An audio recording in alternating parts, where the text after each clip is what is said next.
And so then I get the question, which is a brilliant question, I've got to say. And I bet you're waiting for this one. Who created God? Ever heard that one? Well, yeah, there you are. You see there, you say God created you. Who created God? Brilliant question. Showstopper, bang. In fact, Richard Dawkins has a book called The God Delusion, which I've read. And he asked that question. But as I was thinking about it, and I've now listened to other scientists who some are Christians, others are not Christians, after I got my sort of thinking on this sorted out, I listened to a lot more people who are much brainier than me, and some of them, I was pleased to see, were following my thought process. It's the most childish question someone like Richard Dawkins could possibly imagine. I couldn't imagine him asking such a dumb question, really. And this is being filmed, and I'm saying it out loud. But there we go. Let me tell you why. When you're asking this question, who created God? You are thinking of created gods. You have to be. Who created God? That question forces you to only think of created gods. Now my Bible tells me that my God was never created. So the question doesn't even tackle the God of the Bible. That's how I'd start that. But then there's a bit more to that question. Who created God? Right. I say God is eternal. Somebody who doesn't believe in God says there's no such thing as something that's not been created. Everything has been created. Okay, I'll give you that for a moment. You're wrong, but let me just give you that just for a moment. Let's just think about what you've just said. I get this is the sort of thing I have at work, it's crazy. I do get time for some work done, in case my boss ever sees this. But I get these all the time. So I step back from it and I say, okay, so let's agree that nothing can be forever. Yes, okay. So just tell me again where the universe came from.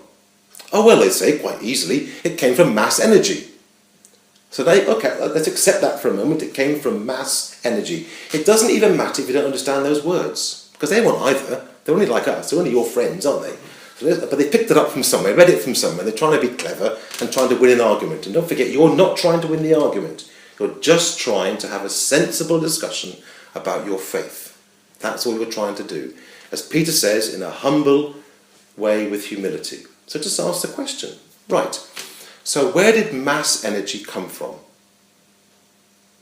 Half of the scientists I've listened to who don't believe in God say it's always been.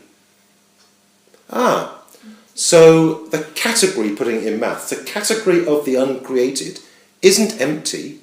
It's got something in it called mass and energy. You follow that? Yeah? So the problem isn't that you can't believe in something that's eternal. You just, for some reason, which isn't logical, can't believe that that thing that's not created is God. Because you can believe that mass and energy have always been. So why can't you believe that there's a creator of some sort that's always been? Now I've yet to see an answer to that. Except, maybe I was wrong. Actually, in the 1960s, we did discover that the Big Bang occurred and the universe has a starting point. So actually, mass energy did start and it came to be in the Big Bang.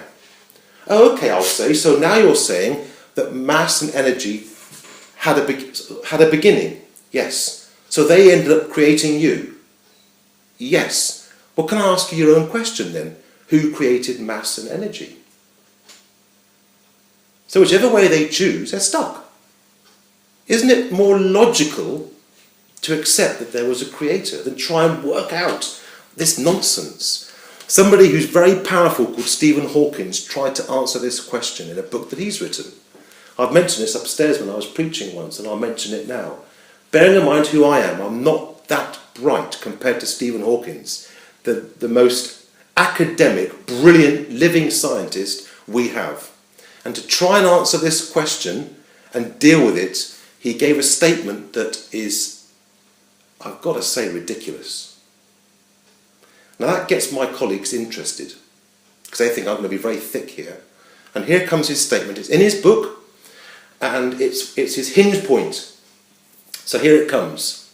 He says, because the law of gravity exists, the universe can and will create itself out of nothing. Now I'll say it again. Because the law of gravity exists, the universe can and will create itself out of nothing. Now because Stephen Hawking says that, people who don't think too much about things think it must be true. And all they remember is, oh, it created itself out of nothing. So that's it then, there's no God. Well, let's just pause just for a moment. Let's just step back a little bit. What is he saying? He's saying, because the law of gravity exists, so something's existing. So it isn't nothing. That's the first contradiction. So because something exists, something is there, it gets created out of nothing. Well, it can't be both. That's contradiction number one. Number two. So because the law of gravity exists, the universe can and will create itself out of nothing. Stick with this one, because I like numbers and maths and things.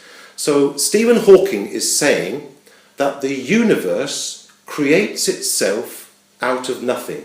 That's what he said. It's in a book. He's written it down. Okay? In maths, sorry to go back to school for a minute, but in maths, the universe equals the universe. That's what he's saying, doesn't it? The universe will create itself out of nothing. The universe will create itself. Hold on to that phrase. The universe will create itself. Right. If you have X equals Y. If you have X, you'll get Y. If I've got a cold, that's X. I'll get a sneeze, that's Y. Yeah, we understand that, don't we? X can equal Y. If you have X, you'll get Y. No, he's not saying that. Stephen Hawking isn't saying that. Stephen Hawking is saying X equals X. He's saying if you've got X, you'll get X. But where did X come from? See what I'm saying? It's a contradiction. This is Stephen Hawking trying to wrestle Nobel Prize winner for the black hole, which he changed again. I mean, he got the Nobel Prize for it, and then he changed. That's okay, because things develop. We're okay with that. But he is brilliant, and he's trying to work out how the universe created itself from nothing. And he's had two contradictions so far. There's a third, but I'll let you read it yourself and try and work it out. So the whole sentence is nonsense. And yet that's what people and schools are all teaching this. Remember what I said about in the very beginning? Science can give us brilliant answers, but it has its limitations. And there's a limitation right there in front of you. So that's Stephen Hawking, and that's the who created God problem, which actually needs one more thing saying to it on this who created God bit.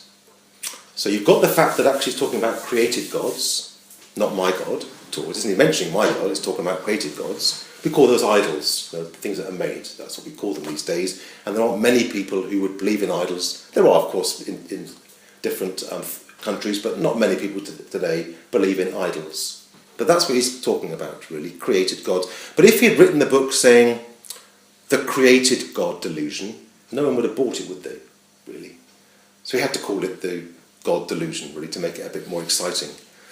But that's really defining God in a way that is back in the Greek God days.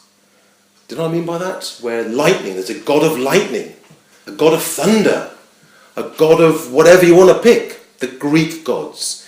Now, if you went to one of John's classes into physics and went to some atmospheric physics lesson, is that the right phrase? I think it is.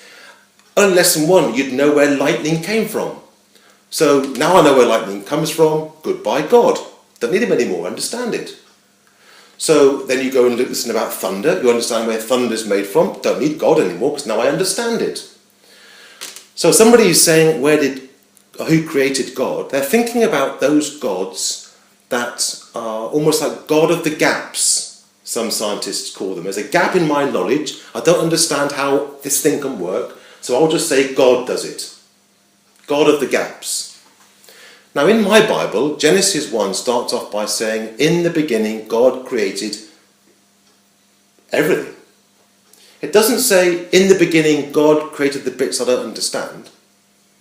So my God is the God of everything, the whole show, not the bits of the universe I don't understand.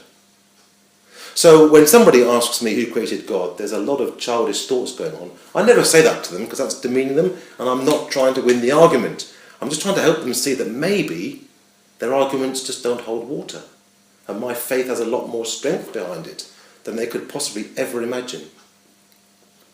So that's the question about who created God.